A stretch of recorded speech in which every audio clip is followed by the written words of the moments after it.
Welcome back to the channel to all my viewers and subscribers, and welcome to all the new viewers. Now in today's video, we're going to take a look at an incident involving a man by the name of Andre McDonald.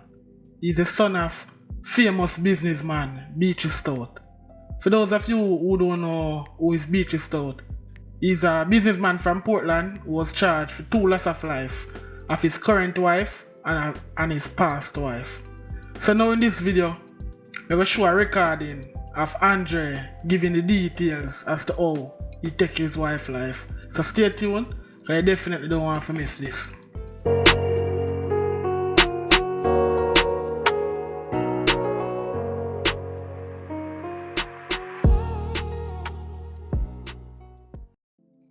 So basically what happened is, the man Andre, he was a major in the United States Air Force.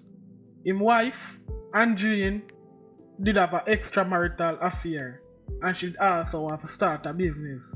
So when them go for start out them tax, it realized that some discrepancies are going with the account. So that's really the heat start. So the video we're gonna now play, Andre gonna describe exactly what him do and how him carry it out.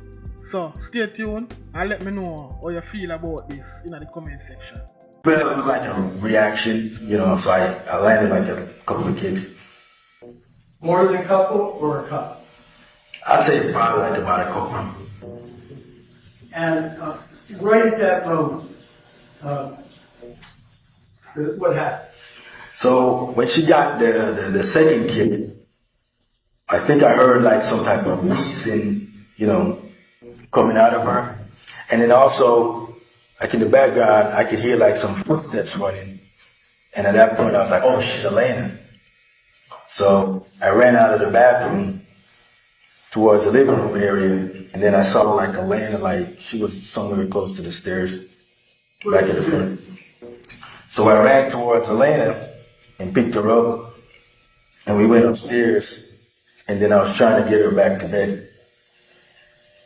Back in the bathroom when this happened, how long did that confrontation, that violent confrontation, how long did it take? That was definitely less than a minute. It couldn't be that long. Were you the aggressor? No, I was not. What was going through your mind when you were there when that was happening? So when she was attacking me, I was basically just trying to defend myself. And I guess probably like a normal situation, you're probably like, if someone's like a lot smaller than you, it's not a big deal. You probably just hold them. But since she's, she's bigger than I am. She's pretty strong, so trying to hold her, to restrain her or some shit like that, it's probably not feasible. So I just gave her a few kicks, maybe like a couple of kicks, to like knock the wind out of her and get her to stop. These kicks, are they wind up kicks of somebody, or are they all part of the movement of what's going on? It's just like sort of like in the movement, because like when you flip, you got a leg behind you and you just whip it and then you whip the next one. When you get Elaine, where do you take her? I took her back upstairs to her bedroom. And why? Because I didn't want her around, any type of situation where, there was any type of family violence or stuff like that. And when you get to her bedroom, what do you do? So I was there trying to get her to go back to sleep. And then, at the time I'm thinking about like, okay, she probably just called the police and Andrew. When you go up to Elena, do you think that Andreen's okay? No, I just thought, because I heard her wheezing, so at the time I just thought she got the wind knocked out of her. So she probably already caught her breath, probably called the police and made up some story. Okay. You know how long it takes you to get Elena back to sleep? I'm not sure the exact time, maybe 20, 30 minutes. After you do that, what do you do? So after Elena falls back to sleep, that's when I, go back downstairs and heading back to my room. And then when I, get inside the room, I notice Andreen is still lying in the floor right next to the door.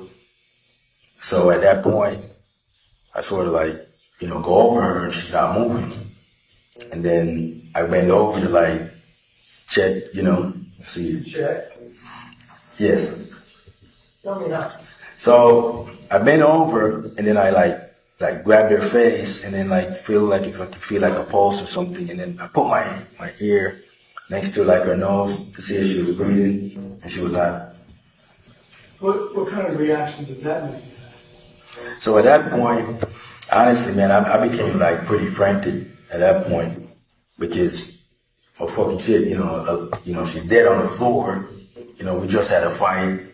Obviously, I'm gonna get blamed for this, and I got a 7-year-old autistic kid upstairs that was gonna take care of her. So, I mean, it was a pretty scary situation. You stayed right there indoors to the bathroom, the master bedroom, or where did you go? So at that point, I'm feeling like the house is like hot. So I went outside just to like get some fresh air and just to like, gather my thoughts and like think about like, what the hell is this going on? So I go outside and I'm, just out there like pacing around and thinking. And I think I actually like went through the gate and then I came back in to the house. What did you do? So when I got back in the house, I'm thinking, God damn it, I think I need to get her out of the house before, Elena wakes up and sees her in the house. And then, I don't know, man, at that point, I got this idea to just like get her out of the house. So I think I made like a text message or something like, where are you type deal. And then I went into the garage and I got two trash bags. Describe yourself when you're doing. So, I mean, it's a scary situation. I ain't never been in anything like that before. I'm pretty nervous, I'm frantic, what the hell is going on type deal.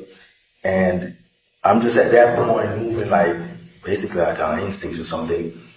But I go inside the garage and I grab like a couple of trash bags and then I put one over the top of her and then the other one under the, for the lower leg or something.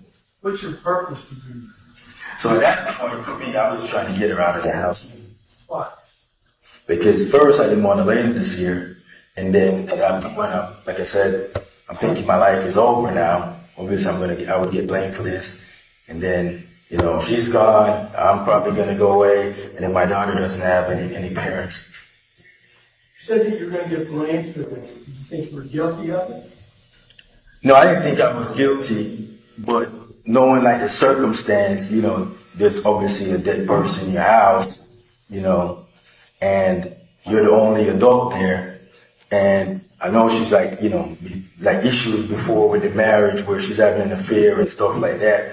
So it just seemed like any run-of-the-mill police that, would be familiar with this situation. It just seemed like obvious, like, oh, obviously we know why you do this kind of deal. So I was just trying to escape that. So when Andre finished his testimony, he was found guilty of manslaughter and not loss of life in the first degree nor second degree. It's just a sad situation, the female lose her life. Just want to say condolence to she and her family. And this man, justice has been served. Because if them charge manslaughter still carry a good level of mandatory minimum. And the next thing is, both Andre and his father, Beachy Stout, was charged for the loss of life of their wife. The father is charged for 2 loss of life and Andre is charged for 1. It's just not a good look on the McDonald family. In his testimony, you can hear him say the lady bigger than him.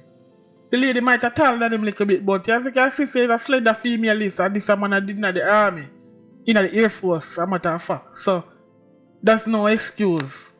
And to me, based on my honest belief, based on the information I go through and find out in this incident, there's no way him should have get charged for manslaughter. Even though she could have 10 man or she want to thief the money, this is not the way how to go or how to deal with this situation.